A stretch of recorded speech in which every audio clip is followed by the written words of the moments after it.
you doing? So, anyway, I feel like we're way off track already. Okay. It's fucking just talking about Pool Panic. Just I'm trying to talk about Pool Panic. So, supposedly, Pool Panic has like 100 different levels. And from the looks of it in the trailers, the levels are all based around you being the main character as the cue ball, right? The white ball that you normally hit in a pool game. And I don't know how it controls, but you're able to like pull back the pool stick and then like let it go. And then in some of the levels, it looks like maybe you're supposed to hit enemies into a hole. Some of the levels, maybe you're supposed to like reach a certain point in the level, like by like hitting yourself over there. So I think in general, you're trying to like solve puzzles or fight enemies and things like that. Would and you say it just gives you a little bit of a pool panic? Yes. Like when you're playing it, does it give you a little bit of a panic when you're thinking about the game of pool? I think so. I think probably. Do you see what I did there? Because that was a play off of the name, because the game is called Pool Panic. Oh, that's what you were getting at. I see that was a joke, Fred. That was where I was getting at. Oh, does that make sense? Right over my head. Yeah. I knew. I mean, that's why I had to explain it because I wanted to make sure you should were know on the better. same page as me. Yeah, it's all good. Yeah. I love you. Don't say that. Okay. I guess I won't. Don't I won't do say that. Oh, so also, yeah, Pool Panic. It comes out on the 19th, which is very soon. Couldn't be 10 days. soon 10 enough. days away. 10 days away.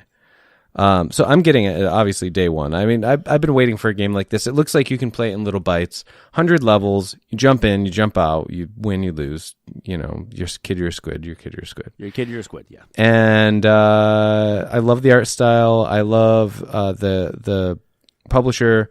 It's Adult Swim Games. It's made by Miker, right? Dude, I don't know. You talked to him and you had a big bromance with him for a little while. I had an interaction with him on Twitter. It was nothing big. Don't be so humble. But he's a cool dude. Appreciate yourself. I do. On to your cock and balls. Okay. On to the next game of the week. Talking about on the Pool Panic game, those balls, the pool balls. I get what you're saying now. Octopath Traveler. Yeah, comes out. Did you play the demo? I have. I have not put the full 3 hours into it because I'm actually debating. I put about an hour in. Okay. I'm debating about going back and changing what character I played because you keep your progress into the full game. I have it coming.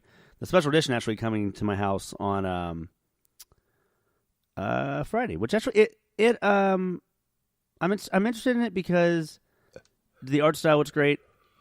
When I heard that whenever you're in, I've experienced this. When you're walking around the map, you're not just like old school Japanese RPGs, forced to fight somebody or run away. The fights and the bosses are very strategically placed, so it makes it essentially to where you are, I guess, I don't know, like not just playing matches just to play matches, or fight guys just to fight guys. You're actually doing it's strategically put out, but it makes also those boss battles harder. You have to be more strategic because it's not just run of the mill fucking bad guys. You're running into like hard fucking bosses. I heard it's very, very hard.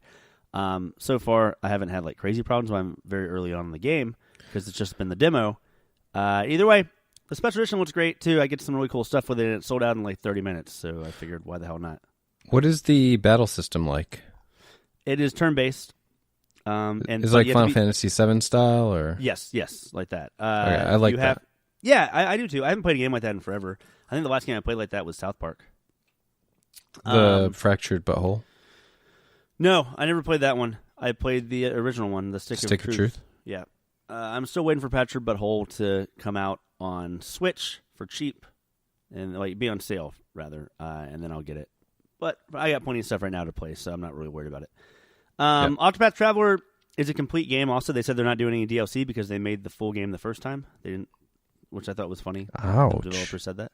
Yeah, but really, I'm just excited for it. I'll have some, I guess, some input next week on the episode once I've gotten more hands-on in the game. I think I want a different person. I like the girl I chose as my like main character because when you choose a main character, you get to play with all of them, and they can all be in your group, but only 4 people at a time, I believe.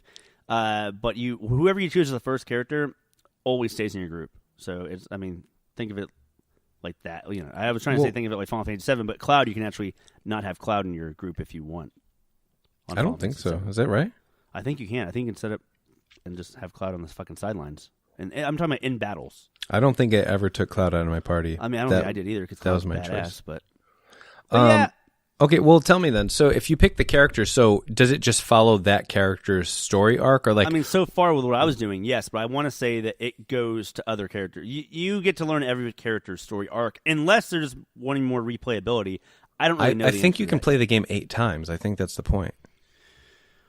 Well, fuck. All right. Like each with a different. What's so cool about it though is the art style is so great. I could just stay in that universe for hours. Because when I was playing, I was like, "This is so." It was like everything was beautiful. The aesthetics, just because it's that 3D shadowing effect with a what is that 16? Yeah, with like 16-bit styled art. Yeah, it looks really cool. Actually, it's like the world is 3D, but not like. But the characters are clearly 2D. Like the characters, it's almost like Paper Mario a little bit, but no. Oh shit! I need a bet. Like Paper Mario. We should get to Salty Bets next. Okay, but anyway, so yeah, the characters are 2D and they're 8-bit style, right? Or like 16-bit style I or think something. 16-bit more, yeah. And the surroundings look 16-bit style, but it's a 3D plane, like if you can imagine that. So imagine like a pop-up book, basically, I guess, where the book itself is a real book, but the things that pop up are like 2D, you know? So like it's actually a really cool effect. It has really cool lighting. Yeah, take a look. It's in the book, literally, because I get a pop-up book with the special edition. That has all the characters on it. That's what I'm really most excited for. It kind of just like opens up the book, and it has a little slot on the bottom that has all the items that comes with it. I think you get like a coin, which is like a replica of the currency in the game. It looks cool. Nice. I was like, fuck yeah, I'll get it, because I've been excited about the look of this game for about a year now since I've seen it. We talked about it, I believe, on the very first podcast even. Uh-huh. So, Octopath Traveler? Yeah, we mentioned it a while ago. Oh. Yeah. Cool. So the next game we're talking about, I've been interested in for a long time, but I never really got a good idea of what the game was about. Do you want to lead this one? Yeah. So, it takes place in a fictional universe where you play as these Terrans.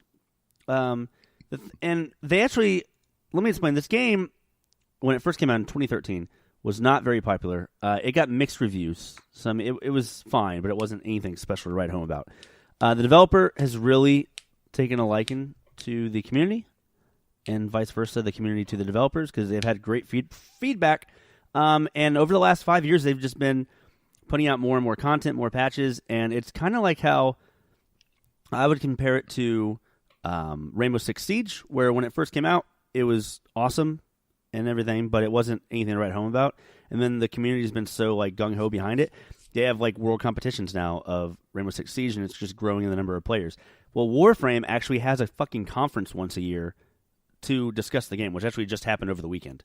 So over this past weekend, they actually is when they announced the Nintendo Switch version, which would be ported by Panic Button, which is the same people that ported the Doom and Wolfenstein games to the Switch. And those were good ports. They're very good ports, so I am excited. We'll see what happens. So the game itself is a co-op experience. You can play it single player too, but it's a co-op game for the most part. A lot of people play this game, don't they? Yeah, they do. It's a third-person shooter. It's right over the shoulder. Think of kind of like a Mass Effect or Gears of War style, like how close they are to the character models. But you get in these little like mech suits, and you go to these different planets. You wake up, essentially your race is in like hibernation. They wake up, they find that they're at war with all these different factions, and you do different missions. And your missions, by the way, the race is called the Tenno. The Tennos? Tenno. I will say that's the name of the conference as well. I think it's called like the Tenno Conference or some shit. Digital Extremes. Nintendo? No, just Tenno. Digital Extremes is the developer and publisher of this game. It has RPG elements to it. Yeah, you can upgrade every part of your gear. You get like 3 weapons, primary, secondary, I want to say like pistol or some shit, and you get a melee weapon as well. Or maybe the melee weapon is what I was confusing with the pistol. I haven't really played much of this, but I'm really excited once it comes to Switch to get playing on it, because they've added some content over the years, including an open world area in the game now that was released last November, and in last month in June they released a third cinematic storyline in the game. So I believe now there's 3 campaigns essentially. That's pretty sweet. And you can do PvE or PvP, and for people who don't know, that means like single player or like campaign sort of stuff, or like you can battle other people, right? Yeah, and so that's what so it said co-op. You can also do PvP, which I guess I don't know if that was added originally or if it came later, but you can do, I guess, multiplayer, player versus player stuff, and so you and your team goes against another team, I'm assuming. I've yet to play it, but I kind of want to get into it a little bit. I want to at least like try it out on PC or Xbox, or you don't fucking have Xbox, so on PC maybe we can try it. I mean, Switch is the perfect platform for it now, I think, because, I mean, we're getting Paladins until that comes free out, though, at for some Switch. point. They haven't even announced a date yet. They just said it's coming to Switch. So I would hope by the end of the year, but... I don't think they would announce it too early. But we talked about this for like a second before the show. They're not offering cross-progression, though. They are not. They specifically said they do not have the capabilities, I believe, to do so. Yeah. Maybe. Think about it. This game was made in the early 2010s. It was like being developed. So, and how many people are playing? About 60 million people, right? It was either... I read either 30 or I read 60 million. So, take it with a grain of fucking salt. Either way, that's a lot of people. Giving news or stats. That's a lot of people, but maybe they're not making the same kind of revenue as games like Fortnite, and it's harder for them to kind of, add things like that, like, cross progression. Because at this point, I might start on, a different platform and then move over to Switch when it comes, but now I kind of just want to wait for the Switch version.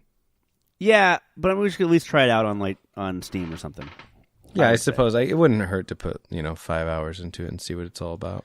Yeah, I mean, and the new ones, the new upcoming expansions, Fortuna comes out later this year. That one adds another open world, and they said that's going to be like a Blade Runner like style city with a bunch of like cyborgs and shit like that, and very futuristic looking, maybe a little bit cyberpunk. Like the logo for it is pink, like bright blue, pink, and orange. And Warframe? So, yeah. So that's one of the new expansions coming out this year. And the second one is called Railjack, and that one allows you to fucking battle in space. So instead of, like, you take control of the ship, and it's kind of cool the way it does, because it shows you, and it's still that third person close up behind the back, but you're piloting the ship, and that's the like point of view, and it'll show you like the, the fucking sights from the guns that you're controlling on the ship. And so you're pretty much looking out over this ginormous open window, and you're flying around, and it's not very fast-paced. It seems a little bit less fast-paced, but there's also parts where you can get off the guns real quick and stop piloting because people like invade your ship, and you have to go over there and fucking beat the shit out of them, and then maybe they destroyed some of your ship, so your other team has to put out the fires in the ship, and then you can have another member get a fucking jetpack suit, launch themselves out of the ship, go to, maybe if you're fighting another ship, go actually dock that ship and fucking it from the inside as well. That's insane. I know. So like, they're adding a lot of great stuff to this game, and the Switch version of that game will be out before those two expansions, I believe, come out. Cool. I'm excited. That's a good thing, because then we'll get used to like the core, ideas of the game, and then we can expand, I think that's what they're kind of hoping on, that you do that. Yeah. Plus, that sounds pretty awesome. I mean, I read that you can go between planets and different parts of the solar system. So it sounds like a game that they're like willing to like continue to build on too. Like it's a whole fucking solar system. Like you can do anything with that. Yeah. And the fact that they're adding like space battles is even like. I'm really very excited about it. Also, it's a little bit of tidbit as I was reading that article regarding the two new. It was actually by Variety. There's sometimes where I look at like a Forbes article or a Variety article, and they have like a legit fucking informative article about a video game, and I'm just like, right? What? I mean, that's cool. I mean, I guess that these people are realizing how big of. It's something maybe we touch on someday as a topic, but like I feel like major media companies are hiring at least like one or two fucking writers that really understand gaming. Because like, this is a very well put article. It has links to the fucking the two YouTube videos that they put out at the conference this past weekend. But on this article, what I was going to say was at the very end, it says, if you're interested in crossplay, however, that's a feature currently on the back burner, though Digital Extreme's team is looking into making it a reality in the future. I think it's great that they're even like talking about it and considering it. 10Con is what it was called, the conference they have once a year. So anyway, boom.